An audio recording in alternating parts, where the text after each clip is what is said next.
असीं नंढा हूंदा हुआसीं त जॾहिं को घर जो वॾो बुज़ुर्ग घर में दाख़िल थींदे मामूली खंघंदो हो त इहा हिकु अणऐलानियल तंबीह हूंदी हुई त वॾो अची रहियो आहे, इंसान बणिजी वञो।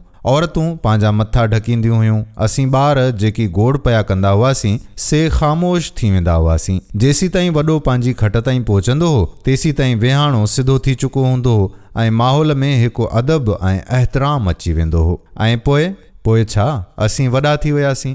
अॼु जेकॾहिं को वॾो बुज़ुर्ग घर में दाख़िल थिए ऐं खेसि खंघ जो दौरो बि खणी पवे तॾहिं बि ॿार मोबाइल फ़ोन ते ऐं औरतूं टीवीअ जी स्क्रीन ते मसरूफ़ हूंदियूं आहिनि। उहे बसि एतिरो वक़्तु कढंदा आहिनि जो हिक ॿिए खे अफ़सोस सां कंध धूणे चवंदा आहिनि त बाबा साईं तमामु घणी बदपरहेज़ी पिया कनि। दोस्तो, दुनिया वाक़ई तमामु घणी तरक़ी करे वई आहे।